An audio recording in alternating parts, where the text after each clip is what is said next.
عزیز طلباء السلام علیکم ورحمۃ اللہ وبرکاتہ۔ امید ہے کہ آپ خیریت سے ہوں گے۔ آج ہمارا لیکچر نمبر 24 ہے اردو سال دوم کا۔ تو ہم نے پچھلے لیکچر میں جو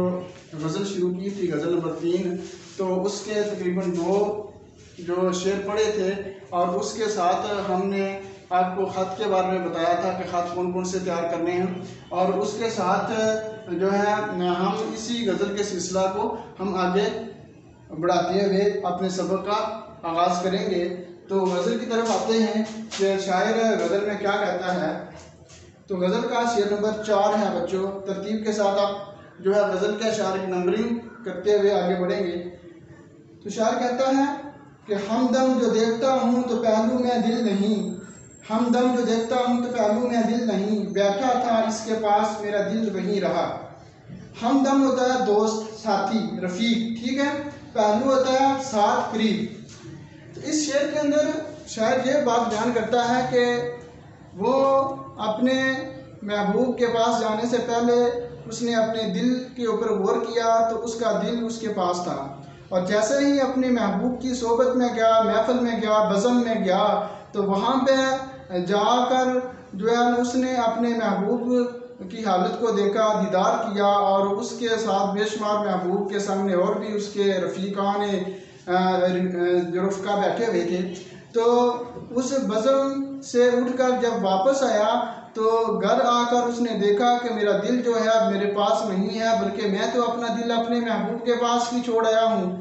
اور یعنی کہ اس کے کہنے کا مقصد ہے کہ جب میں اپنے محبوب کے پاس گیا تو محبوب کی ادائیں ایسی تھیں، محبوب کے چال چلن ایسے تھے، محبوب کی جو ہے ناز و نخرے ایسے تھے کہ جن کو دیکھ کر میرا دل جو ہے اس کی طرف مائل ہو گیا، اور مجھے پتہ بھی نہیں چل سکا کہ کس وقت اور کس لمحے میں اس نے میرے دل کو غلام بنا لیا ہے۔ اب جو ہے میں جو ہے بے بس ہو چکا ہوں کہ میرا دل جو ہے میری بات نہیں مان رہا، بلکہ وہ تو میرے محبوب کے گن ہی گا رہا ہے۔ تو اس غزل کی تشریح کی طرف بڑھتے ہیں، جس کا میں نے آپ کے سامنے مفہوم بیان کیا ہے۔ شاعر کہتا ہے کہ میں اپنے محبوب کے پاس بیٹھا تھا اور اس وقت میرا دل میرے پاس تھا، اور محبوب سے علیحدہ ہو کر مجھے ایسا محسوس ہوا کہ میرا دل محبوب کے پاس رہ گیا ہے، اور اس کی صحبت کے اثر سے متاثر ہو کر میرا دل غلام بن کر رہ گیا ہے۔ شاعر اپنے ساتھ پیش آنے والے ایک عجیب معاملے کا ذکر کرتا ہے۔ شاعر کہتا ہے کہ جب وہ اپنے محبوب کے پاس گیا تو معلوم ہی نہیں ہوا کہ محبوب کی کن اداؤں نے میرے دل کو اپنے جال میں قید کر لیا ہے، اور محبوب کے پاس جانے سے پہلے میرا دل میرے بس میں تھا، وہ میری ہر بات ماننے کو تیار تھا، اور میں جو بھی دل میں تصور خیال کرتا ہے وہ مان لیتا ہے، اور محبوب کے پاس جانے کے بعد میرا دل اسی کا ہو کر رہ گیا، اور اب دل پر میری بادشاہیت ختم ہو گئی ہے، اب میرے دل کا مالک کوئی اور بن بیٹھا ہے۔ یہ صرف میرے محبوب کی قربت کی وجہ سے ہوا۔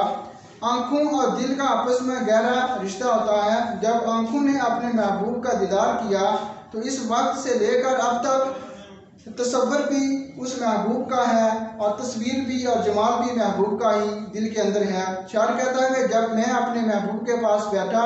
تو اس کی دل نشین اداؤں نے اور دلکش باتوں نے مجھے اپنے جال میں پھنسا لیا، اور جب دل کسی پر فدا ہو جاتا ہے تو پھر کون اسے روک سکتا ہے؟ کوئی ایسا شخص نہیں جو اس دل کو روک سکے۔ تو اس میں ایک انتہائی دلچسپ انداز میں اس نے ایک اہم نقطے کو بیان کیا ہے، اور شعر نمبر 5 ہے اس غزل کا۔ شاعر کہتا ہے آخر کو ہو کے لالا اگا نو بہار میں، آخر کو ہو کے لالا اگا نو بہار میں، خون شہید عشق نہ زیر زمیں رہا، خون شہید عشق نہ زیر زمیں رہا۔ تو اس شعر کے پہلے مصرے میں نو بہار سے مراد بہار کا موسم ہے، ٹھیک ہے، اور جب نئی نئی بہار آتی ہے، ٹھیک ہے، پھول کھلتے ہیں، اور خون شہید عشق کی راہ میں شہید ہونے والا خون، جب نوجوان لوگ اپنے ملک کی سلامتی اور بقا کے لیے، یا پھر محبوب جو ہے جب عاشق جو ہے اپنے محبوب کو پانے کے لیے جب جان جیسی قیمتی چیز بھی قربان کر دیتا ہے، تو اس خون کی قدر و قیمت کو اس شعر کے اندر شاعر نے بیان کیا ہے۔ شاعر کہتا ہے کہ موسم بہار میں شہیدوں کا خون گل و لالہ کی صورت میں زمین سے باہر آ گیا ہے، اگ کر آ گیا ہے، جس سے پھول کھل گئے ہیں۔ عام طور پر مشاہدے میں یہ بات آتی ہے کہ موسم بہار میں ہزاروں قسم کے پھول کھلتے ہیں، اور ان تمام پھولوں میں لالہ کے پھول کا جو حسن ہے زیادہ نمایاں ہوتا ہے،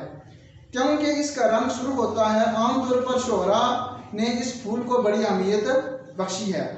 انسان کے اندر خدا نے ایسی قوتیں رکھی ہیں کہ وہ اعلیٰ مقصد کے حصول کے لیے اپنے خون کا ایک ایک قطرہ نشاور کرنے کے لیے تیار ہو جاتا ہے۔ وہ خون جو کسی غازی کے جسم میں ٹھاٹھے مارتا رہا ہو، وہ شہادت کے بعد کیسے چین سے زمین میں جذب ہو کر رہ سکتا ہے، بلکہ وہ لہو تو کچھ کر کے دکھانا چاہتا ہے۔ جب کسی نوجوان کا خون شہادت کے دوران زمین پر گرتا ہے تو وہ خون زمین میں چین سے نہیں رہتا، بلکہ موسم بہار میں لالہ کے پھول کی صورت میں اختیار کر لیتا ہے۔ لالہ کے پھول کی صورت اختیار کر لیتا ہے موسم بہار میں، پھر وہ اگ آتا ہے زمین سے اور باغ کے حسن کو دوبالا کرتا ہے۔ تو اس شعر کے اندر شاعر نے ایک بڑی اہم بات بیان کر کے تمثیلی انداز اختیار کر کے ہمیں سمجھانے کی کوشش کی ہے کہ دنیا حرکت اور عمل کا نام ہے، اور دنیا میں وہی انسان کامیاب ہوتا ہے جو ہمت والا ہوتا ہے، حوصلے والا ہوتا ہے، اور کوئی بھی اعلیٰ مقصد کا جو حصول ہے، اعلیٰ مقصد کے حصول کے لیے جان کی قربانی دینی پڑتی ہے۔ جب انسان اعلیٰ مقصد کے حصول کے لیے جان کا نذرانہ پیش کرتا ہے تو یہ جان یہ خون جو ہے اس کے لیے رائگان ہی جاتا، بلکہ خون کا قطرہ جیسے ہی زمین پر ٹپکتا ہے تو اس خون کے ٹپکنے سے وہ جو ہے زمین میں جذب ہو جاتا ہے۔ لیکن شاعر کہتا ہے کہ یہ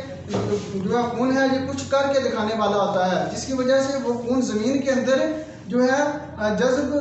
نہیں رہ سکتا، کیونکہ وہ خون ایک پھول کی صورت میں، لالہ کے پھول کی صورت میں باغ میں اگاتا ہے اور پھر باغ کے حسن کو دوبالا کر دیتا ہے۔ تو یہ تھے غزل کے 2 اشعار اگلے جو ہم نے اس لیکچر کے اندر پڑھے۔ تو امید ہے کہ آپ ان اشعار کو جو ہے تشریح ان کی کریں گے اور غور سے جو ہے ان کو سمجھیں گے، اور امید ہے کہ آپ کو سمجھ آ جائے گی۔ اللہ تعالیٰ آپ کا حامی و ناصر ہو۔ فی امان اللہ۔